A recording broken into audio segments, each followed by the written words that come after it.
Nagulantang ang buong mundo sa kumakalat na ulat. Di umano'y inaresto si Sandro Marcos sa Estados Unidos matapos masangkot sa isang umano'y nakakagulat na iskandalo. Ayon sa hindi kumpirmadong sources at haka-haka ng ilang netizens, nagsimula raw ang operasyon sa isang lihim na lokasyon kung saan bigla na lamang sumulpot ang mga autoridad. Tila eksena sa pelikula na nagdulot ng matinding tensyon at misteryo sa likod ng mga pangyayari. Sa gitna ng lumalalang intriga, iniulat pa ng mga hindi beripikadong unang lunsad na umano ng malawakang manhunt ang mga autoridad upang tugisin ang iba pang mga posibleng sangkot habang patuloy na lumalabas ang samut-saring kwento na lalong nagpapainit sa issue. May mga nagsasabing may kinalaman ito sa isang lihim na transaksyon habang ang iba naman ay nag-uugnay sa mas malalim at madilim na koneksyon. Mga detalye na tila masyadong matindi upang paniwalaan, ngunit patuloy na pinapasa-pasa sa social media.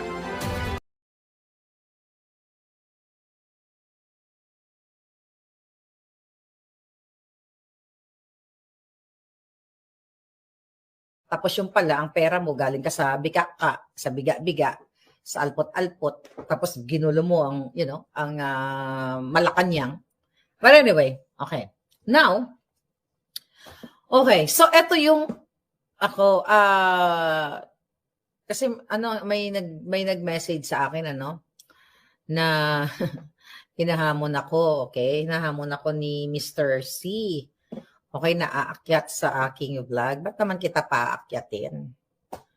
Alam ko naman, okay? Alam ko naman na kaya ka bumaliktad dahil natakot ka, di ba? Anong usapan natin? I'm not gonna say anything about you. Just do your thing. Kung gusto mo mag-promote sa kaputahang tourism ni Bangag, di ba? Kung yan ay binabayaran ka, kayo ni Mr. ni kababayan ko yan eh. Okay? Ni Mr. E. 'Di ba? Nakakalungkot lang. Kasi 'di ba ang hirap 'di ba mga palangga, ang hirap ipagtanggol ang Bangag, Hindi ba kayo napapagod? Hindi ba kayo napapagod na kailangan niyo ipagtanggol si Bangag Jr., si Liz Satanas? Kailangan sabihin yung maganda ang putang inang Liz Satanas na mukhang Chucky, pareho sila ni Clarissa Castro. 'Di ba? Dahil kailangan ninyong kumita, kailangan ninyong bayaran. Yun yung pagkakaiba natin. Wala kayo nun. Kasi hindi ako nangingi. Ako pa nagbibigay sa inyo. Panggamot nyo. Hindi ko yung sinusumbat. Kaya lang, tinitira nyo ako. So, kailangan ko sumagot.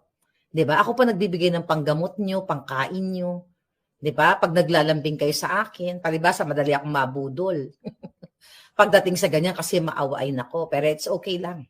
Ang importante, nakabili kayo ng gamot during that time, nakakain kayo, naitawid ko kayo sa gutom during that day.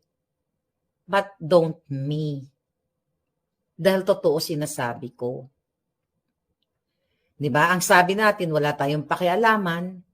Basta ang sabi ko lang, naintindihan ko kasi tagutom kayo sa Pilipinas, jobless kayo, pero wag naman kayo magpakalat ng kasinungalingan. Diba, ang taas sa inyo, sirain si Sara Duterte. Ako, nagtatanggol ako sa mga Duterte. Pero, kapag meron, even in the past, kay PRRD, mga gabinete niya, binubolja ko o kung sino, wala akong pakialam. Kasi, wala akong panginayangan kasi hindi nila ako bayad. Okay? Magkakaiba tayong uri. Paano kayo nakaka-afford mabuhay? Galing ba sa MOOA ni Romualdez? Galing ba sa sa allowance ni Katrina Ponce? How can you afford? 5-star hotel in Thailand? How can you afford in the first place sa pamasahe? Kahit mura lang ang pamasahe sa Thailand. Sige nga. Paano nyo? Diba? It's the same thing with the alpoteras na mga jobless. How can you afford sa inyong pagpagawa ng mga kipay, suso? By the way, yung mga alpot, nagdila-dila sila ng boto, doon sa ng Pasko, putang ina. Totoo pala yun, akala ko AI. Mga palangga, mga Team Alindog, totoo pala yun, nagdila-dila sila ng cake ng boto. Nagdila-dila na akala mo mga hayok sa boto. Wala sigurong kumakana sa kanila. Diyos ko po. Nakakadiri, I mean, masarap ang buto. Huwag tayo maglumayo sa ganyan. Pero don't do it publicly. Di ba? Na pati yung cake pinagnanasaan mo, ibig sabihin, uhaw kayo sa uhaw kayo sa tunay na buto. Wala, nagdila-dila pa ang mga putang ina. Nakita niyo yun? Grabe, nakakadiri. Sabi ko, oh my God, ito ba yung nagsasabi na matatalino at magaling? Yung Team Alpot, nagdila sila ng buto doon. Hindi pala, akala ko AI. Totoo pala, nag-celebrate yata sila, I don't know, birthday, Christmas. May nag-send sa akin. Hindi nilaan yung cake na buto. Ganyan-ganyan. Oo, si Kipay. Ay, naku, nakakatawa lang. Ay, kasi totoo. Alam mo, kung nakapag-aral ka, real talk tayo. You know, in my life, 'di ba? King cakes, yeah. King cakes ang tawag doon. You know, sa mga barkadahan na yan, sa mga barkadahan, gumagawa din tayo. Pero ang ginagawa ko ng mga ledge yung bata, kasayaw-sayaw na parang macho dancer. But those were the days, wala pang mga picture-picture, sayaw-sayaw, ganyan-ganyan, kulitan. Pero sa panahon ngayon, ng mainstream, ng media, you have to be responsible. The moment na dumila ka ng buto, ako nga, ginagawa ng AI na mga bold eh. Wala pa akong ginagawa niyan ha. Nagagawa na nila ako ng AI na mga kadyutahan. Well, thank you kay Pia Trinidad, yung mga AI yung ginagawang kalendaryo, I love it, di ba? Ngayon, tapos didilaan mo pa yung king cake na buto na ganan. Ano yan? Anong klaseng pangmatalinuhan ba yan? Ano pinopromote mo? Unless na yung portrayal mo is Alpot ka. Katulad talaga ay talagang akma sa kanila yung Team Alpot. Kasi yung Team Alpot, lumalabas na yung kanyang, yung kanyang mga picture, no? Wala naman siyang suso. Bubot, malaki pa boobs ko sa kanya. Excuse me. Gifted to si Palangga. Diba? Nakatago yan. Diba? Wala namang suso. Bubot. Putang ina. Alam mo yun? Buti sana kung mag-emote-emote ka ng ganyan. Ayun yung pinagsisiyan ko ng bata ako. Dapat nag-emote-emote din ako. I mean, parang suso, mag-show off ka. Huwag ka nang mag-emote kung wala kang boobsy. Anyway, balik tayo dito sa pinag-uusapan natin, mga kababayan. So now, mga kababayan, yes. Uy, si Les V, Palangga, kumusta ka na? Right. So ngayon, yaan yung, okay. Yeah. Ito'y malinaw. Malinaw pa sa sikat ng araw na talagang palubog na ang bayan natin dahil nga dito pa lang sa Cabral Files na ito, kahapon pinag-usapan natin yung 12 billion ni Sandro Marcos, yung bahay ni Alfred Vargas, yung kanyang 4 billion din na budget insertion na hindi maipaliwanag, di ba? Nailabas yung budget, pero hindi ma-explain sino yung contractor, sino yung proponent. Nakatanin nyo? Kasi kinonfirm ni Leviste at umiiyak-iyak pa siya, yung bata, na talagang more or less, okay? Na hindi lang more than 8 billion ang mga projects, okay? Na inilagay, na isiningit dito sa 2025 ng DPWH at nakalagay doon sa ang sinasabing proponent, 'di ba, sa NEP or National Expenditure Program ay OPES or SAP.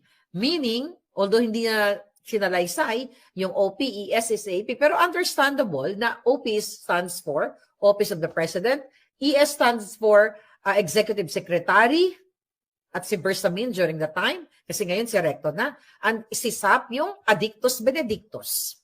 Di ba, na pawis pa ang kilikili niya sa kakajudik, yung asawa ni Don Solveta, dahil pinangalanan niya ni Cathy Binag. Di ba, until now, hindi naman mapailan-pailan ng kaso si Cathy Binag na sila ay mga adik kasi pag sa drug test pa lang, ibagsak na sila.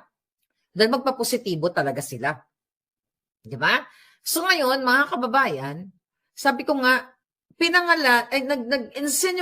not really insinuation. Sinabi ni Leviste na na hindi bababa sa 5 cabinet secretaries ni Bangag and undersecretaries, mga kababayan, yung may mga allocable. So yung may in-insert na budget for them na hindi maipaliwanag na na-release yung pera, saan napunta, nasaan yung proyekto. My God. Kanina pinag-usapan natin yung tawag dito, yung 2 million na bonus before Christmas and yung another 2 million during the botohan ng budget, 'di ba? Itong araw na ito. So imagine mo 'yun, kinumpute natin like billion, 'di ba? Almost more than a billion, more or less. Then and expose through that Cabral files na mayroong 18.58 billion.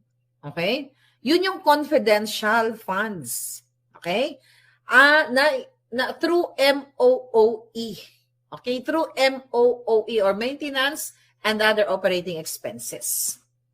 Ngayon, gusto niyang magsalita doon sa kamera. Gusto niya mag-privilege speech. Magsalita sa plenaryo para talakayin, sabihin itong mga nakalagay sa Cabral files. Pero ayaw siyang pagsalitain. Sa halip, may mga nagbe-bridge, may mga nagpapadrino na wag nang magsalita kasi, pinipressure siya. At even itong si DPWH Secretary Dizon, according to Leviste, ay pinipressure din. Even yung nanay niya, Senator Loren Legarda, ay sinabihan siya, hindi lahat ng issue ay sasabihin mo. Minsan kailangan nating makisama. Di ba? So, mas may bibilib pa tayo sa anak. Somehow, binuking niya yung nanay niya na hindi pala talaga para sa bayan. Kasi natatakot. Baka mapatay yung anak niya. So, maintindihan naman natin yun. Nang isang ina natatakot na magurgur ang kanyang anak o masuspend katulad ni Kiko Barzaga, 'di ba? Ni Miao. So maintindihan mo bilang nanay, pero bibilib ka sa batang ito dahil anong tawag dito? Unconsciously na i-deliver niya yung pananalitang yun through that interview na kailangan niyang magsalita because sabi niya, yun yung tama. Yun yung tamang gawin na kailangan malaman ng taong bayan kung ano yung nilalaman ng Cabral files na yan na pinipilit siya na wag nang magsalita, pinipigilan siya ng mga putang ng mga kongresista and even his own mother na concern sa kanya na minsan kailangan nating makisama, kailangan hindi tayo magsalita. So para saan si Loren Legarda? Di ba? Kasi imagine mo, in-adjourn nila, ang bilis-bilis nila in-adjourn yung budget, like wala pang 1 minuto, mga kababayan, aprobado na yung 2026 yung budget nga, naging gaan na. Sabi nga ni Pulong Duterte dyan, okay, mga kababayan, okay, so sabi nga, ang daming mga balita. Sabi nga ni Pulong Duterte dyan, yung statement niya, 4 hours ago, ay nag-vote siya ng no for fiscal year 2026 General Appropriation Bill. Sabi niya, because I cannot, in good conscience, support a budget riddled with unanswered questions, uneven allocations, and questionable insertions. Diba? So nagboto siya ng no. Kasi nga, diba, tainted itong 2025 budget. Ngayon, magkakaroon ka na naman ng panibagong budget, panibago na naman na nakawin. So tuloy natin, sabi ni Congressman Pulong Duterte, the mastermind behind the corruption of the 2025 budget has not even been jailed yet. Tama. Yet here we are again with a new budget in 2026 ready to be plundered. So, hindi pa nga napapanugod, hindi pa nga nakukulong si Tambaloslos, hindi pa nga nakukulong si Lisa Tanas, hindi pa nakakulong, although may mga immunity, mga pukin ng ina, yung mga sangkot. Okay? Hindi pa na-impeach si Bangag, eto na naman tayo sa 2026 budget. Now, mga kababayan, sabi ni Pulong, that is not reform, that is repetition. That's true. Diba? Inulit-ulit mo lang, diba? Na-check nyo na ba yung mga magagaling dyan? Nabusisi nyo na ba kung ano naman yung panibagong, budget insertion? Sabi ni Pulong Duterte, a national budget should serve the people, not reward impunity. Transparency must come before approval.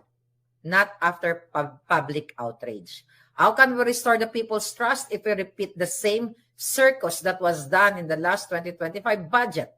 Ganun na lang ba kababa ang tingin sa atin o ang tingin natin sa pag-unawa ng mga Pilipino? Wala na ba kayong kabusugan? Kung hindi kayo marunong mahiya, sana naman marunong kayong maawa sa taong bayan. Until accountability is real and the process is clean, I will not legitimize a system that treats public funds as an open jar. Now, mga kababayan, so nag-vote siya ng no, di ba? So definitely, hindi siya nakatikim ng 2 million or maybe more than that na bonus, for voting yes. Well, di ba? Hindi naman siya nagboto ng yes. So nga, hindi siya binigyan ng 2 million. Dahil yan ang expose ni Leandro Leviste. Di ba? So ngayon, mga kababayan, sobrang talamak talaga ang pagnanakaw. Kaya naman, wala na silang pakialam sa inyo. Binababoy na lang kayo, ginagago na lang kayo. Ang dami-dami na nag-expose. Nag-expose na si Zaldico, nag-expose na si Mangga, na adik yung kanyang kapatid. Di ba? Ang sabi nga niya, mamahinga na tayo, umuwi na tayo. Ang dami niya, pati nga itong si Bongdasa, sinabi niya na adik. Di ba? At kinonfirm niya yung expose ni ni Agent Morales, ni Cathy Binag, at ang expose ko. Diba? Ano nangyari? Wala pa rin. Diba? Wala pa rin kayong ginagawa. Lumabas na itong Cabral files na pinatay na si Cabral o binuhay si Cabral o baka nasa Paris siya, hindi natin alam. Kasi sabi nga natin, walang wake, walang burol, wala tayong makitang ebidensya ng kanyang kabaong. I don't know kung may nakita kayo, di ba? So, ipinaliwanag. Hindi pinaliwanag. Inilabas ni Leviste itong 8 billion na kinasasangkutan ng Office of the President, ES, and SAP, yung tatlong yan. Kasama pa yung 110 million. Wala pa yung 110, although payat yun, 110 million kay Lisa Tanas. So, under pa rin yun ng Office of the President. Then, 12 billion kay Sandro Marcos. Kaya ganito kahirap ang Pilipinas. Kaya lagi na lang kayong kawawa. Kaya, wala talagang pagbabago. Dahil yung mga perang supposedly for social services para sa mga elderly, sa mga bata, pang ano ng mga bata, or yung mga zero billing, supposedly na kayong mga indigent, na kayong mga mahihirap, kapag kayo ay na-ospital, di ba? Hindi nyo marirelease ang kabaong ng inyong mga pamilya hanggat hindi nyo nasisettle ang bills ninyo sa hospital. Na dapat kapag mahirap ka, talagang makita mo na indigent ka, sobrang yung marginalized or poorest of the poor, dapat yan ay gobyerno na ang sumasalo. Pero paano sasaluin ng gobyerno dahil yung mga billion o trillion na supposedly for social services ay napunta sa 300 plus na kongresista, 24 senators, thousands of undersecretaries, assistant secretaries, cabinet secretaries, Office of the Bangag President, Director, di ba? Napupunta sa kanila. Kaya kayo, anong ginagawa ninyo? Pag kailangan ninyo ng tulong, nagmamakaawa pa kayo, nagme-message kayo sa katulad namin. Like ako, vloggers, ang dami kong mga natatanggap, na mga email, mga message na nanghihingi ng tulong sa mga hospital bill, di ba? Na ang ginagawa ko naman, fino-forward ko sa mga kakilala ko nasa gobyerno, na hindi na dapat ko fino-forward yun. Dapat wala na kiss-kiss kasi kakilala ka ni Marlica, kakilala ka ni ganito, di ba? Dapat ang approach ay national, general approach. Meaning, kung ikaw ay, poorest of the poor, indigent, OFW na wala nang pinagkikitaan, zero billing, lahat i-apply yun. Paano nga i-apply? Ninakaw na yung mga walang yan. Di ba nakita nyo? Yung balita kanina sa Billionaire, itong si Edvic Yap. May mga businesses sa Dubai, sa California, sa Netherlands. Di ba? Na dapat ito talaga ang mga ito, ang binibitay oras na sila ay mapatunayan na sila ay nagnanakaw. You know what? Kanina, nung pinapanood ko si Leviste, umiiyak-iyak siya. Nakasama, according to him, na meron sa kanyang district, na allocation, na mukhang wala siyang alam based on that interview, na sinasabi niya na around 1,200 street lights sa Tagaytay. Tagaytay through Nasugbo Highway. Okay? Inilabas niya itong New Rich General Contractor Services. At sinasabi niya dito na ang halaga ng contract is 280.8 million pesos. At sinasabi niya na overpricing yung street light na umaabot sa 233,624 per light. Sino bang may kaalaman dyan? Grabe, ano? Isang light lang, 'di ba? Isang light lang daw doon sa street light dyan sa inyo. Kuha nga kayo ng picture and isend nyo sa akin sa Marlica Network at Proton Mail. Dyan sa Tagaytay, according to Leandro Liviste, umaabot sa 233,000 pesos. 233,000 pesos, isang ilaw lang. Okay? Sinasabi niya na overpriced ito. Actually, pinost na pala ito noong October 5 pa. 'Di ba? Niya lang. Gusto niyang talakayin yun sa Congress. So, paano magkaroon ng transparency, accountability, at pananagutan o pagkakulong? Sabi ko nga, ang mastermind, si Bangag, ayan, nadagdagan na yung mga pangalan. Andyan na si Philip Laude, di ba? Husband mismo Laude. May mga dinidikit na ng mga pangalan. Itong bilyonaryo, hindi nga natin alam kung ang bilyonaryo ba, tama ba yung ginagawa nila? Ngayon, uso na rin, mahilig na rin sila sa expose nila. Mukhang nakuha nila yan kay Maharlika. Ang tanong, yan ba talaga ay expose nila? O tinitira lang nila yung mga kongresista na gusto nilang tirahin na talaga namang tainted dahil ito ay utos ni Liza Tanas. Di ba? Kailan kayo sabi ko nga nakakalungkot no maging Pilipino diyan. Kailan kayo kikilos? 'Di ba? Dahil nga sabi ko nga yung mga dating galit na galit kay Marcos, yung mga millennial, mga Gen Z ba? Mga Gen Z na galit kay Bangag Jr. na bumoto kay Lene Robredo. Nasaan na kayo? 'Di ba? Ayaw niyong makialam. Kasi gusto nyo, katulad ni Trillanes, ayaw tigilan si Inday Sara na kailangan daw si Inday Sara ay managot, makulong doon sa 125 million pesos. We're talking 125 million na confidential fund. But tahimik sila sa 12 billion ni Bangag.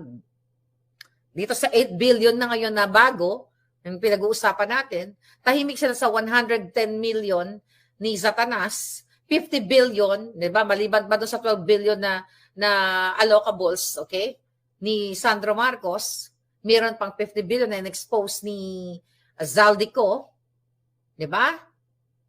Yung 50 billion, imagine mo, 100 plus billion actually. Then gusto nilang, kailangan sabi ng mga makakaliwang grupo, sabi ni Trillanes, sabi ng mga party list ng mga NPA, kailangan mawala, kailangan hindi maging presidente si Sara kasi siya ay nasasangkot sa 125 million confidential funds.